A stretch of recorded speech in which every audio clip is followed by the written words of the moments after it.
Hello guys. जे advanced 2023 का paper हो चुका है और अब पेपर एनालिसिस की जरूरत है, specially for those students who are going to take J advanced next year. तो मैं केमिस्ट्री का पेपर एनालाइज कर रहा हूं आपके लिए। होपफुली ये आपको एक राइट डायरेक्शन देगा, गाइड करेगा कि प्रिपरेशन कैसे करनी है। तो जेई एडवांस 2023 दो शिफ्ट में था, 9 to 12 and then 2 to 5, 2 hours का ब्रेक बीच में। जो दो पेपर्स हुए हैं, दोनों पेपर्स जो हैं वो 180 मार्क्स के थे। तो टोटल 360 मार्क्स का पेपर था जे एडवांस 2023। जेई एडवांस जो है वो फेमस है इस बात के लिए कि हर बार कुछ ना कुछ नया देते हैं। इस बार भी था, टाइप ऑफ क्वेश्चंस को लेकर के, पेपर पैटर्न को लेकर के, मार्किंग स्कीम को लेकर के। तो अभी मैं पहले वो बताऊंगा और फिर स्पेशली जो मुझे करना है वो है केमिस्ट्री का analysis. And I am making this video specially for those students who ignore chemistry, throughout their JEE preparation.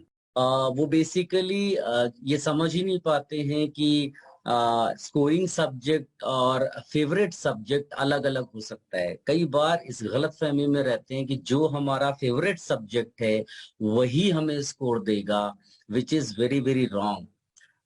जब जेई का की प्रिपरेशन करने के लिए जो बच्चे 10th से 11th में आते हैं और पहले दिन ही जब मैं उससे पूछता हूँ कि बेटा आपका जो मोस्ट फेवरेट सब्जेक्ट है वो कौन सा है, तो आप यकीन मानो कि क्लास में ज्यादातर स्टूडेंट जो है वो मैथ्स के लिए हाथ उठाते हैं। आप भी जानते हो ये बात। और फिर अगर उनसे पूछता हूँ कि अच्छा आपका जो सेकंड फेवरेट सब्जेक्ट है वो बता दो, तो साइंस बैकग्राउंड के बच्चे हैं तो फिजिक्स के लिए हाथ उठा देते हैं। ठीक है। शायद ही कुछ दो तीन बच्चे, और ऐसा होता है कि उस सांत्वना देने के लिए टीचर को कि भी केमिस्ट्री का टीचर है, तो दो चार बच्चे हाथ उठा देते हैं केमिस्ट्री को भी ऐसा फेवरेट सब्जेक्ट। बट मैं जानता हूँ अच्छी तरह से कि जो मैथ साइंस पढ़ने वाले हैं वो मैथ्स में उनको ज्यादा मजा आता है, फिर फिजिक्स में मजा आता है। और उसके कई रीजंस हो सकते हैं कि जो जो मैथ्स में अब तक वो उन्होंने सॉल्विंग की है, उसमें स्कोर भी आता था, सॉल्व करने के बाद मजा भी आता था। और एक केमिस्ट्री को लेकर के जो 9th और 10th में भी उसमें जिस टाइप के टॉपिक्स दिए हुए हैं, वो माइंड में ये है कि ये रटने वाला सब्जेक्ट है। और वो उस माइंडसेट से बाहर अगर नहीं निकल पाते हैं जेई प्रिपरेशन के टाइम पर भी, तो फिर वो प्रॉब्लम फेस करते ही करते हैं। इस बार जेई एडवांस 2023 में भी जो मैथ्स का पेपर था वो बहुत टफ आया, ऐसा फीडबैक है। फिजिक्स का पेपर मॉडरेट था, केमिस्ट्री का इजी टू मॉडरेट बोल सकते हैं। तो जो केमिस्ट्री है वो बेसिकली कम पढ़ कर गए फिर भी लोगों ने अच्छा उसमें स्कोर किया। तो हम ये बोल सकते हैं कि केमिस्ट्री थोड़ा लोगों की नैया पार करवा दी, वरना जो मैथ्स के भरोसे गए थे वो तो ऑलमोस्ट आप समझ लीजिए कि डूब गए। मैं अक्सर क्लास में कहता हूं कि आप तीनों सब्जेक्ट को पढ़िए। तीनों सब्जेक्ट को पढ़ेंगे तब रियलाइज करेंगे कि आपका स्कोरिंग सब्जेक्ट कौन सा है। और ये जो 19-20 इयर्स के एक्सपीरियंस पे डेफिनेटली मैं कह सकता हूँ कि chemistry is the scoring subject. वो केमिस्ट्री में ज्यादा डिफिकल्ट क्वेश्चन बना ही नहीं सकते, ऑप्शन ही नहीं है, वो रिएक्शन थोड़ी ना बदल देंगे। राइट। तो आप ये समझ लीजिए कि अगर आपने केमिस्ट्री ठीक ठाक पढ़ी है तो उसमें बहुत अच्छा स्कोर आएगा। मैं अभी एनालिसिस करके आपको दिखाऊंगा अभी और बताऊंगा एंड में कि इस 2023 में एक एवरेज बच्चा जो पढ़ाई लिखाई करता है वो कितना मार्क्स ला सकता है। जो पेपर है 120 मार्क्स का सब्जेक्ट केमिस्ट्री पेपर, तीनों ही सब्जेक्ट 120 मार्क्स के थे। और जो अच्छा बच्चा है पढ़ने में वो कितना स्कोर कर सकता है, और जो बहुत अच्छा पढ़ने में है वो कितना स्कोर कर सकता है उस केमिस्ट्री के पेपर में। अच्छा, इस वीडियो को आप उन बच्चों से जो आपके कांटेक्ट में हो और जो 10th से 11th में मूव कर रहे हैं, जो 11th में अभी आए हैं, जेई की प्रिपरेशन शुरू की है, उनको जरूर फॉरवर्ड कर देना, जिससे वो केमिस्ट्री को थोड़ी रिस्पेक्ट दे दें और केमिस्ट्री जो है एग्जाम के बाद सोसाइटी में उनकी रिस्पेक्ट बढ़ा देगा। तो सबसे पहले एनालिसिस शुरू करते हैं बेटा। पहले पेपर की बात कर लेते हैं। जैसा कि मैंने बोला कि हर एक सब्जेक्ट 120 मार्क्स का था। तो इसमें जो पेपर वन था, पेपर वन में सेक्शन 1 12 मार्क्स का था, आप देख सकते हो। 3 क्वेश्चंस थे, ठीक है। 1 और मोर देन 1 ऑप्शंस करेक्ट था। मार्किंग स्कीम इसमें पहले जैसी है, प्लस 4 मार्क्स जो थे वो, अगर आपने सारे सही टिक किए हैं ऑप्शंस। पार्शियल मार्किंग है, आप देख सकते हैं पार्शियल मार्किंग है, और एक भी अगर रॉन्ग ऑप्शन आपने मार्क कर दिया तो माइनस, ठीक है, नेगेटिव मार्किंग है। फिर इसके बाद सेक्शन टू पे जाते हैं। 4 क्वेश्चंस हैं और ओनली 1 ऑप्शन वाले, +3 मार्क्स, -1, पुराने जैसा ही मार्किंग स्कीम है। फिर सेक्शन 3 में देखिए 24 मार्क्स का है ये, और 6 क्वेश्चंस है नॉन नेगेटिव इंटीजर टाइप। पहले क्वेश्चंस कैसे रहते थे कि 0 to 9 रहते थे, बोथ इंक्लूसिव। इस बार non negative integer type, negative नहीं होना चाहिए, बाकी नंबर कुछ भी हो, +4 मार्क्स, और इसमें कोई नेगेटिव मार्किंग नहीं। ये जो लिखा होता है ना इंस्ट्रक्शन, ये बहुत जरूरी पढ़ने हैं। आप ऐसा आप सोचिए, इसमें अगर किसी बच्चे ने छोड़ दिया, इसमें नेगेटिव मार्क नहीं है, यहाँ पर जबरदस्ती टिक नहीं करना है और यहाँ छोड़ना नहीं है, ठीक है। ये हो गया। इसके अलावा सेक्शन 4 में 12 मार्क्स का था। ये पेपर 1 की बात कर रहा हूं मैं, ठीक है ना। ये मैचिंग वाला क्वेश्चन था, मैच दी कॉलम है, इसमें ऑप्शंस गिवन थे। ये मैट्रिक्स मैच जैसा नहीं था कि अलग अलग, इसीलिए देखो आप जो है ये +3 -1 है, तो मार्क्स बहुत ज्यादा नहीं है, जबकि मैट्रिक्स मैच जो है 8 मार्क्स का आता था, तो वैसा नहीं है, तो चेंजेस है। अब पेपर 2 की बात कर लेते हैं। पेपर 2 में सेक्शन 1 12 मार्क्स का, 4 क्वेश्चंस, ओनली 1 ऑप्शन, +3 -1। इसके बाद जो सेक्शन 2 है 12 मार्क्स का, 3 क्वेश्चंस, 1 और मोर देन 1 वाले। मार्किंग स्कीम बिल्कुल एक जैसी ही, पहले भी जो आए थे। 6 क्वेश्चंस हैं सेक्शन 3 में, 24 marks, non negative integer type, +4 0 वही है। अब इसमें देखो पैराग्राफ आ गया। पैराग्राफ वाले जो क्वेश्चंस है, 2 पैराग्राफ दिए हुए हैं, न्यूमेरिकल टाइप तुम्हें आंसर उसमें लिखना था, ठीक है, और +3 हर एक क्वेश्चन के लिए। और जो है कोई भी इसमें नेगेटिव मार्क नहीं है। गाइस, अब मैं आपको चैप्टर वाइज जो है एनालिसिस करके बताऊंगा। पहले फिजिकल केमिस्ट्री की बात कर लेते हैं। तो फिजिकल केमिस्ट्री में फिजिकल केमिस्ट्री में फिजिकल केमिस्ट्री में जो क्वेश्चन आया, पहले एटॉमिक स्ट्रक्चर की बात कर लेते हैं। एटॉमिक स्ट्रक्चर पर एक क्वेश्चन आया, इजी क्वेश्चन था, बोर्स मॉडल पर था, बोर्स मॉडल पर था, बोर्स मॉडल पर था, और जिसको भी रेडियस का वैल्यू 52.9 n² / z पिकोमीटर पता है, और फॉर्मूला 1/λ = r/z² 1/n1² - 1/n2²। बस इतनी सी नॉलेज है, उसको ये क्वेश्चन डेफिनेटली आ गया होगा, ठीक है। तो फॉर्मूला बेस्ड क्वेश्चन आया एटॉमिक स्ट्रक्चर का, आसान सा क्वेश्चन था, ज्यादातर बच्चों ने इस क्वेश्चन को कर लिया।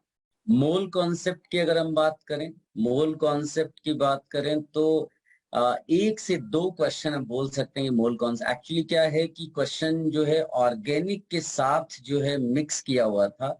आप ऐसा समझ रही कि मोल कॉन्सेप्ट के नाम पे बस नंबर काउंटिंग थी, और एक क्वेश्चन जो प्योर मोल कॉन्सेप्ट पर बोल सकते हैं, वो उसमें मास दिया है तो बस मोल्स निकालना था, इक्वेशन लिखनी थी, प्रोडक्ट के मोल्स निकालने थे, फिर मास निकाल लेना था, तो आसान क्वेश्चन था।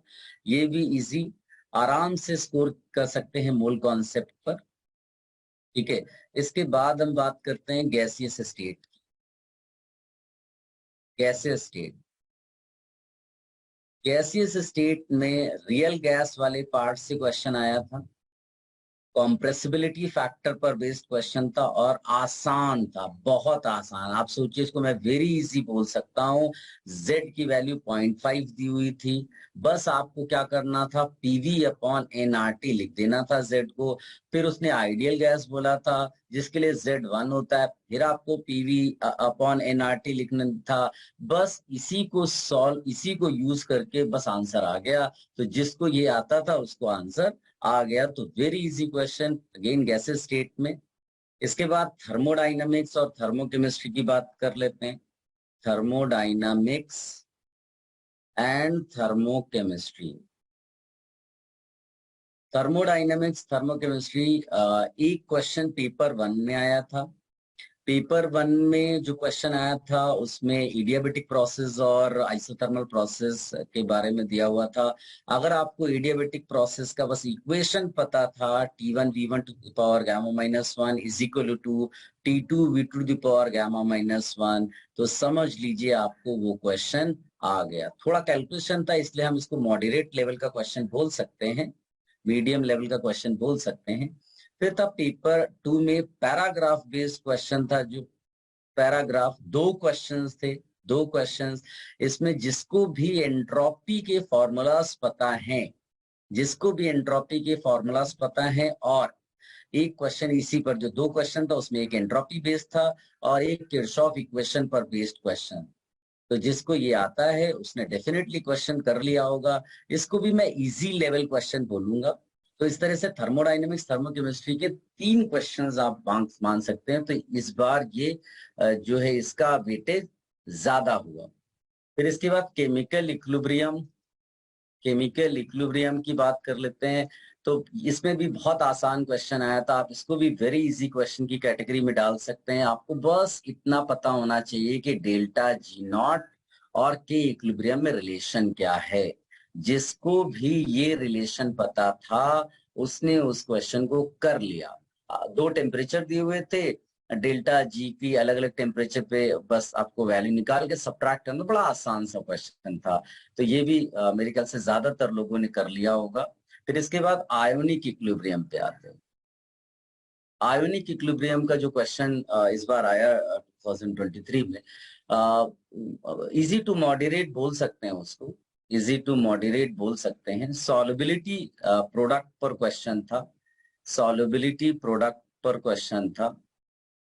बेसिकली जो कॉन्सेप्ट तो सॉल्युबिलिटी प्रोडक्ट था, बट बेसिकली पीएच को रिलेट किया था सॉल्युबिलिटी से। तो अगर वो कॉन्सेप्ट, उस तरह के क्वेश्चंस आपने किए होंगे अपने प्रिपरेशन के ड्यूरेशन में, तो वो आसानी से फिर हो गया होगा। तो आयनिक इक्विलिब्रियम इस तरह से, वो भी इजी टू मॉडरेट था। इसके बाद वॉल्यूमेट्रिक एनालिसिस बोल सकते हैं, वॉल्यूमेट्रिक एनालिसिस, या फिर मैं रेडॉक्स बोल सकता हूँ।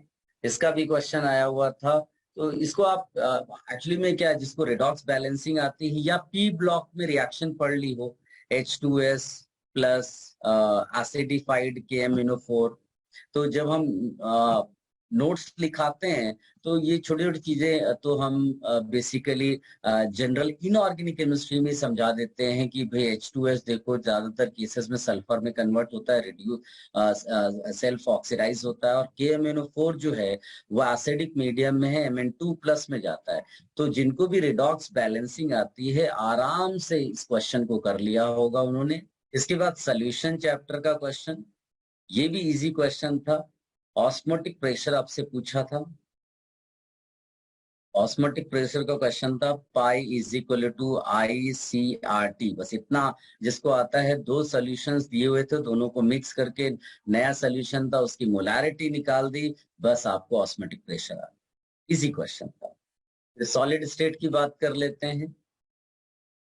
सॉलिड स्टेट का भी जो क्वेश्चन आया था उसको भी हम इजी टू मॉडरेट बोल सकते हैं। थोड़ा लेंदी था बोल सकते हैं, लेंदी था। लेकिन ये है कि जिसको भी FCC, BCC और सिंपल क्यूबिक का आइडिया है, वो क्वेश्चन उसने कर लिया होगा। बेसिकली रेडियस और एज लेंथ का जो रिलेशन होता है, बस उसी पर बेस्ड क्वेश्चन था। मेरे ख्याल से ज्यादातर लोगों ने इसको कर लिया होगा। फिर इसके बाद इलेक्ट्रोकेमिस्ट्री की बात कर लेते हैं। इलेक्ट्रोकेमिस्ट्री, इलेक्ट्रोकेमिस्ट्री जो है वो एक मॉडरेट लेवल का क्वेश्चन आया था, कंडक्टेंस पर बेस्ड क्वेश्चन था। कंडक्टेंस में मोलर कंडक्टिविटी, वीक इलेक्ट्रोलाइट के लिए molar conductivity eight infinite dilution, ये सब के रिलेशन पर बेस्ड क्वेश्चन था। तो मेरे ख्याल से ज्यादातर बच्चों ने इसको भी कर लिया होगा। फिर केमिकल काइनेटिक्स की बात कर लेते हैं। केमिकल काइनेटिक्स, केमिकल काइनेटिक्स का एक क्वेश्चन आया हुआ था, जिसको भी आर्हीनियस इक्वेशन का आइडिया था, जिसको भी आर्हीनियस इक्वेशन का आइडिया था, K is equal to A e to the power minus A by RT, बस उसने समझ लो क्वेश्चन कर लिया। तो ये भी एक इजी क्वेश्चन था। फिर इसके अलावा सरफेस केमिस्ट्री की बात कर लेते हैं। सरफेस केमिस्ट्री आजकल लगभग वो हर बार एक क्वेश्चन सरफेस केमिस्ट्री से देने लगे।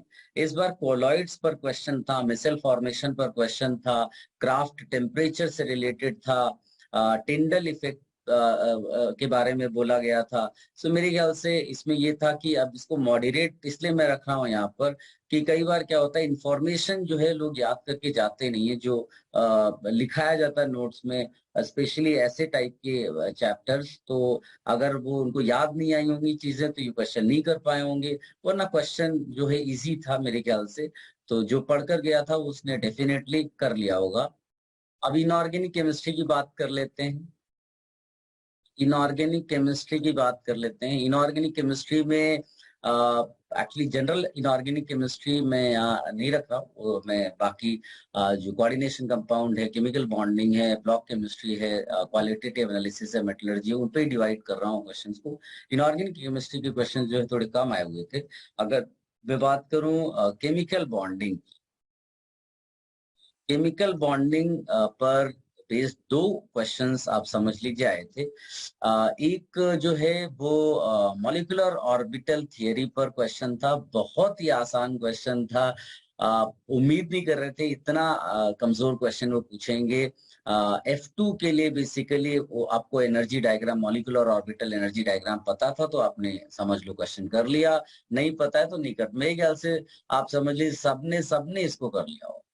और एक क्वेश्चन हाइब्रिडाइजेशन पर था, वो भी बड़ा आसान था। जैसे मैं आपको बताऊं I3+, इसका हाइब्रिडाइजेशन अगर आपको निकालना आता है तो इसका मतलब आपने उस क्वेश्चन को भी कर लिया है। तो केमिकल बॉन्डिंग से दो क्वेश्चंस थे।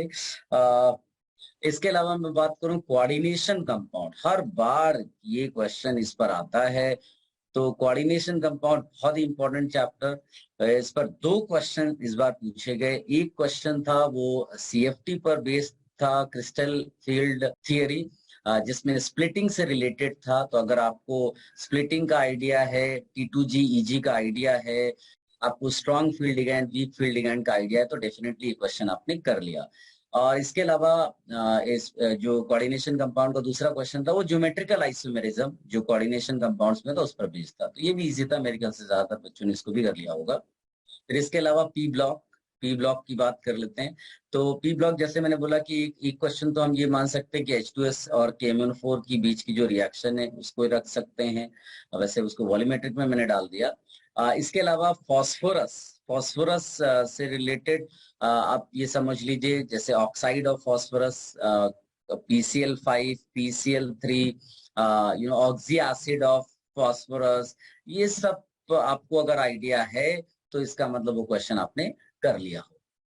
इसके अलावा स्ट्रक्चर से रिलेटेड क्वेश्चन आए थे, जैसे कि C3O2 ये, और इसके अलावा जैसे H2S4O6, तो इसमें सल्फर, जैसे मैं स्ट्रक्चर अभी एक हल्का सा आपको आइडिया देने के लिए बना रहा हूँ। तो ये जैसे आपको पता है, तो इसमें बस पूछा था कि किस किस एटम की ऑक्सीडेशन स्टेट 0 है।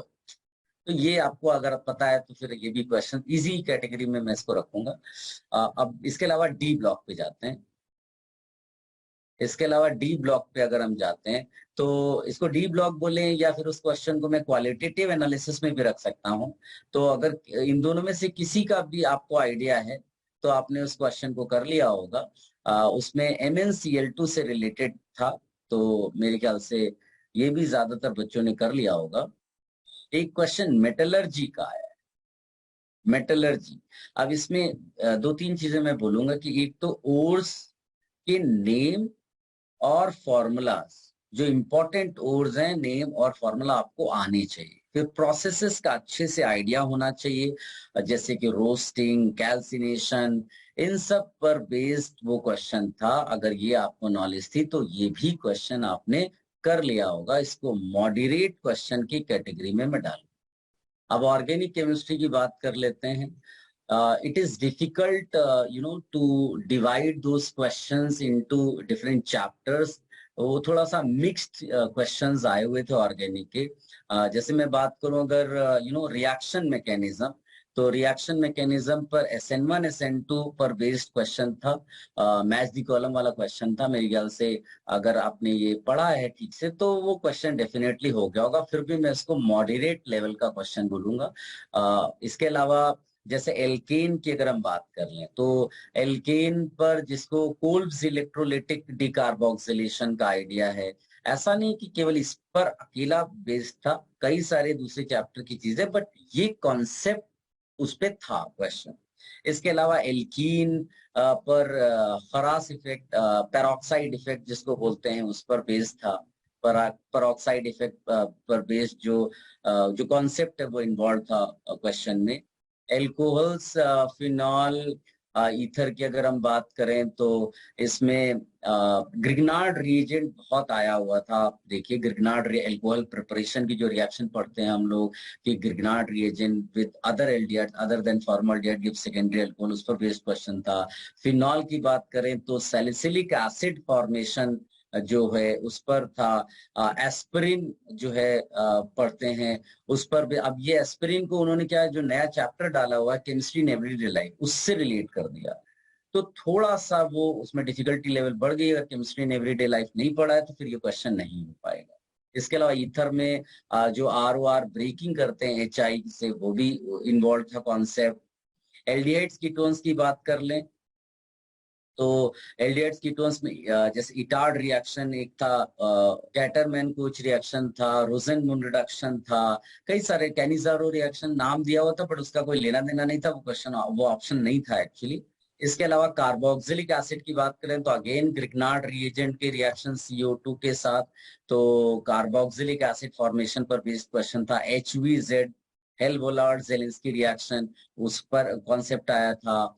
एमाइंस की बात करें तो कार्बिलामाइन टेस्ट पर बेस्ड क्वेश्चन था। फिर उसके बाद गैटरमैन रिएक्शन था, कपलिंग रिएक्शन थी डाइजोनियम सॉल्ट की। तो एमाइंस के भी कॉन्सेप्ट्स इन्वॉल्व थे। बायोमोलिक्यूल्स में जिसको भी reducing and non reducing sugar का आइडिया है, उससे वो क्वेश्चन सॉल्व हो गया होगा, क्योंकि प्योर बायोमोलिक्यूल पर एक क्वेश्चन आया हुआ था। पॉलीमर पे ऐसा क्वेश्चन नहीं आया, लेकिन आप जिसको भी डेक्रॉन और ग्लिप्टल का आइडिया नहीं होगा, उनके मोनोमर्स का, वो उनसे क्वेश्चन गलत हो सकता है वो वाला। अब मैं अगर ओवरऑल पेपर को एनालाइज करूं तो फिजिकल और ऑर्गेनिक के क्वेश्चंस ज्यादा आए हुए थे, इनऑर्गेनिक इस बार कम आया हुआ था। जो फिजिकल केमिस्ट्री के क्वेश्चंस थे वो ज्यादातर फॉर्मूला बेस्ड थे, स्ट्रेट क्वेश्चंस थे, कोई बहुत ट्रिक्स यूज नहीं की थी, ज्यादातर इजी क्वेश्चंस थे। मेरे ख्याल से ज्यादातर बच्चों ने कर भी लिया होगा। ऑर्गेनिक के क्वेश्चंस थोड़े से उन्होंने घुमाकर पूछे थे, अलग अलग चैप्टर के क्वेश्चंस जो है मिक्स किए हुए थे एक ही क्वेश्चन में, तो थोड़ा सा ट्रिकी सेंस में थे। इनऑर्गेनिक भी बहुत ज्यादा टफ नहीं था, क्वेश्चन ही कम आए हुए थे। और अक्सर मैं क्लास में बोलता हूँ कि बेटा फिजिकल केमिस्ट्री का क्वेश्चन तुम्हारा एक भी गलत नहीं होना चाहिए। और ऑर्गेनिक इनऑर्गेनिक के लिए क्लास नोट्स अच्छे से बनाएं। आप डेफिनेटली वहां पर कर पाएंगे अगर आपने नोट्स अच्छे से बनाए होंगे। टीचर ने जो बुक रिकमेंड की है, अगर वो सॉल्व किया है, तो डेफिनेटली आप वहां पर क्वेश्चन को सॉल्व कर पाएंगे, ऑर्गेनिक और इनऑर्गेनिक। तो इस 2023 के केमिस्ट्री पेपर की अगर मैं बात करूं तो जो भी पढ़ने लिखने वाला बच्चा है, जो नॉर्मल स्टूडेंट है, वो 60-70 मार्क्स तो डेफिनेटली ला सकता है।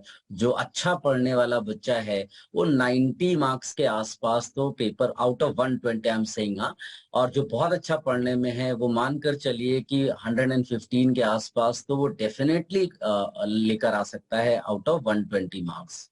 मेरी एडवाइस आपको बस यही है कि आप जो है क्लास नोट्स अच्छे से बनाइए, जो चीज पढ़ाई जाती है उसको प्रॉपर तरीके से लिखिए, और उसके बाद जो बुक रिकमेंड की गई है उसके प्रॉब्लम्स करिए। आप अच्छे से पेपर को अटेम्प्ट कर पाएंगे, ट्रस्ट मी। और ये वीडियो उन बच्चों को जरूर भेजिए जो 10th से 11th में जा रहे हैं, so that they can understand the importance of chemistry. I hope ये वीडियो आपको राइट डायरेक्शन देगा आपकी जेई प्रिपरेशन के लिए। All the best for your JEE exam. Next video में कट ऑफ को लेकर आऊंगा, और टिल देन बाय बाय।